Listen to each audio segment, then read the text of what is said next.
നമസ്കാരം, ഞാൻ ഷീല സോമൻ. ഇന്ന് ഞാനൊരു പുതിയ വീഡിയോ ചെയ്യാൻ പോവുകയാണ്. അത് എരിശ്ശേരിയാണെന്ന് ചെയ്യുന്നത്. നമുക്ക് വീഡിയോ കാണാം.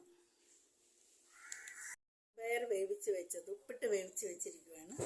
ഇത് മത്തങ്ങ, അതിൻ്റെ കൂടെ ചെറിയ ഉള്ളി, പച്ചമുളകും പൊടി വേവിച്ച് വെച്ചിരിക്കുകയാണ്. ശകലം മഞ്ഞൾപ്പൊടി ഇട്ടുണ്ട്. അതിൻ്റെ അകത്തും ഒരു ശകലം ഉപ്പിട്ട് വേവിച്ച് വെച്ചിരിക്കുകയാണ്.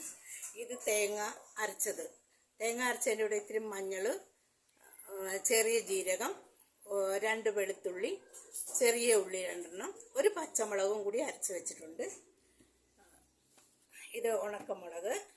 ഇത് നമ്മൾ വറക്കിടുന്നത് ഉള്ളിയും മുളകും കൂടി അരിഞ്ഞ് വെച്ചിട്ടുണ്ട്. പിന്നെ ഒരു ശകലം കുരുമുളകും കൂടി ആഡ് ചെയ്യണം. അതിൻ്റെ കൂടെ ഇത്തിരി ഉണക്കമുളകും കൂടി ആഡ് ചെയ്യണം. അപ്പം ഞാൻ സ്റ്റൗ കത്തിക്കുവാണ്. പാത്രം വെച്ച് അത് ചട്ടി ചൂടായിക്കൊണ്ടിരിക്കുവാണ്. അതിൻ്റെ അകത്തോട്ട് നമ്മൾ വേവിച്ച് വെച്ചിരിക്കുന്ന സാധനങ്ങളൊക്കെ ആഡ് ചെയ്യുവാണ്. വൻപയറിട്ട്, മത്തങ്ങയിട്ട്,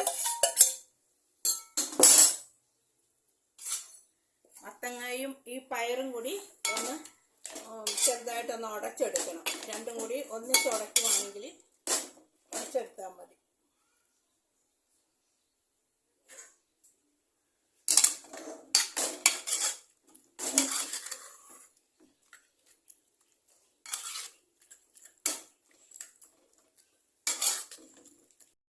ഉടച്ചെടുത്തിട്ടുണ്ട്.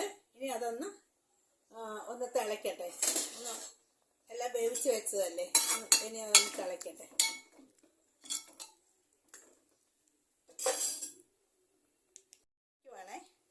നന്നായിട്ട് തിളയ്ക്കട്ടെ. എന്നിട്ട് നമുക്ക് ഇതിൻ്റെ അകത്തോട്ട് അരച്ച് വെച്ചിരിക്കുന്ന തേങ്ങയും ആഡ് ചെയ്യും. തിളച്ചോട്ടെ. ഉപ്പൊന്ന് നോക്കണം. കാര്യം നമ്മൾ പയർ വേവിച്ചപ്പോഴും ഇത്തിരി ഉപ്പിട്ടിട്ടുണ്ട്, മത്തങ്ങായും വേവിച്ചപ്പോൾ ഇത്തിരി ഉപ്പിട്ടിട്ടുണ്ട്. അപ്പം അതിൻ്റെ ഉപ്പ് നോക്കിയിട്ട് വേണം ഇനി നമ്മൾ ഇത് നോക്കാനായിട്ട്. ഞാൻ അരപ്പാട് ചെയ്യുവാണ്. അരച്ച് വെച്ചിരിക്കുന്ന അരപ്പാട് ചെയ്യുവാണ്. വെള്ളം കുറച്ച് മതി കേട്ടോ, ഒത്തിരി വെള്ളം വേണ്ട. കുറുകിയിരിക്കണം, അല്ലാതെ വെള്ളം പോലെ എടുക്കരുത്, കുറുകിയിരിക്കണം. നമ്മൾ ഇതിൻ്റെ ഇത് ചൂടായി കഴിയുമ്പോഴത്തേക്ക് ഇത്തിരി വെള്ളം കുറവാണെങ്കിൽ നമ്മൾ മത്തങ്ങയൊക്കെ വേവിച്ച് വെച്ചിരിക്കുന്നതും അരച്ച മിക്സി ഒന്ന് കഴുകി ഒന്ന് ഒഴിക്കണം. അപ്പോൾ അരപ്പ് പോകും. ഇതിൻ്റെ അകത്തോട്ട് ഇത്തിരി കുരുമുളക് ഇടുവാണ്.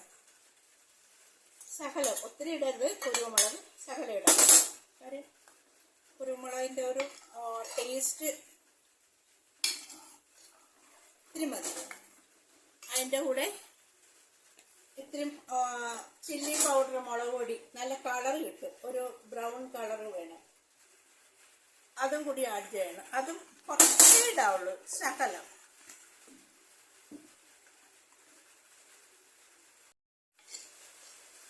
മുളക് പൊടി ഇട്ടേ. മുളക് പൊടിയും കുരുമുളക് പൊടിയും കുരുമുളകും കൂടി നമ്മൾ ഇതിലോട്ട് ആഡ് ചെയ്ത് ഒന്നുകൂടി തിളയ്ക്കണം. കാര്യം അല്ലെങ്കിൽ ആ മുളകിൻ്റെ പച്ചയുടെ ഒത്തിരി ടേസ്റ്റ് വരും. അപ്പോൾ അത് നന്നായിട്ട് അങ്ങ് തിളയ്ക്കണം. നന്നായിട്ട് തിളയ്ക്കട്ടെ കേട്ടോ. ഞാൻ ഇത്തിരി ഉപ്പ് ഇതിലോട്ട് ഇടുവാണ്. നമ്മുടെ ഇഷ്ടത്തിനനുസരിച്ച് ഉപ്പിട്ടാൽ മതി. ഉപ്പ് കൂടിയാൽ ചിലവർക്ക് ഇഷ്ടമുണ്ടാകത്തില്ല. അതുകൊണ്ട് നമ്മുടെ ഇഷ്ടത്തിനുള്ള ഉപ്പിട്ടാൽ മതി. കാര്യം നമ്മൾ അത് നോക്കിയിട്ട് വേണം നമ്മൾ ഉപ്പിടാൻ. ഞാൻ പറഞ്ഞല്ലോ, പയർ വേവിച്ചതിൽ ഉപ്പിട്ടിട്ടുണ്ട്, മത്തങ്ങ വേവിച്ചതിൽ ഉപ്പിട്ടിട്ടുണ്ട്. പിന്നെ നമ്മൾ ഇത് തിളച്ച് കഴിയുമ്പോൾ ഒന്ന് നോക്കിയിട്ട് ബാക്കി ബാലൻസ് വരുന്ന ഉപ്പ് ആഡ് ചെയ്യാവുള്ളൂ. നമ്മൾ തേങ്ങ വറുത്ത് വെച്ചിട്ടുണ്ട്.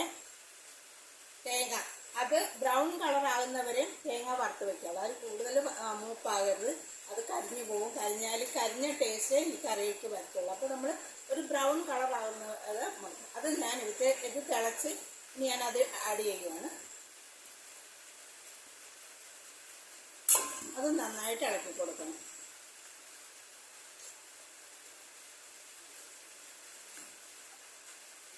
അത് ഇട്ട് കഴിഞ്ഞ് ഒന്ന് തിളച്ച് കഴിയുമ്പോഴത്തേക്ക് അത് ഇറക്കുവാണേ. ഇത് ഇറക്കി വയ്ക്കുവാണേ. അത് ഇറക്കി വെച്ചു. ഇനി നമ്മൾ കടുക് പൊട്ടിക്കണം, വറയിടണം. അതിനുള്ള പാൻ വെച്ചിട്ടുണ്ട്.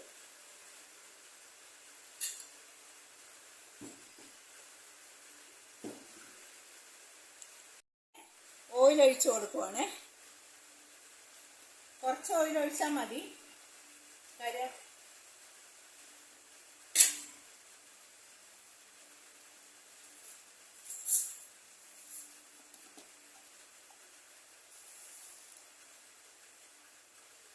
കടുക് ഇടുവാണേ.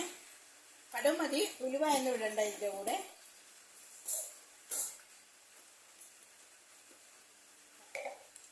അതിനകത്തോട്ട് ഉള്ളിയും മുളകും കൂടി വറയുടെ ഇട്ട് കൊടുക്കുക.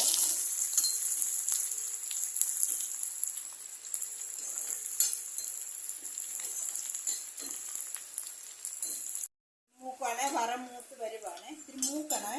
ഈ ഉള്ളിയൊക്കെ ഒരു ചുവപ്പ് കളറാകണം, എന്നാലേ വരയ്ക്കാനുള്ള ടേസ്റ്റ് ഉണ്ടാകുന്നു. ഉള്ളി ഇത്തിരി കൂടുതൽ അരിയണം. ഒത്തിരി അല്ല, ഒരു 5-6 കഷ്ണം ഉള്ളി എടുത്ത് വേണം വറയ്ക്ക് അരിയാനായിട്ട്. അതിന് ഉണക്കമുളകും ഒരു 5-6 കഷ്ണം ഉള്ളി വേണം അരിയാനായിട്ട്. അത് മൂത്ത് വന്നിട്ടുണ്ട്. വേപ്പില ഇടുവാണ്.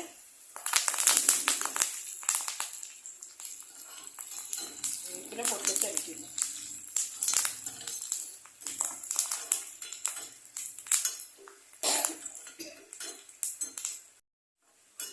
വറ മൂത്ത് ഇനി നമുക്ക് ഈ കറിയുടെ അകത്തോട്ട് ആഡ് ചെയ്യാൻ പോവാണ്.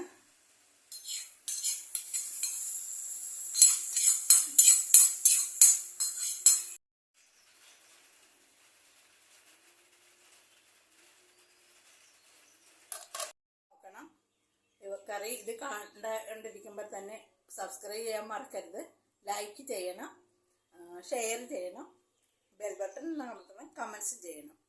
ഇഷ്ടമാണെങ്കിൽ കമൻസ് ഇടുക, അല്ലെങ്കിൽ ഡിസ്ലൈക്ക് ചെയ്യുക. അപ്പോൾ ഇനി അടുത്തൊരു വീഡിയോ ആകുന്നവരെ ഓക്കെ, ബൈ ബൈ.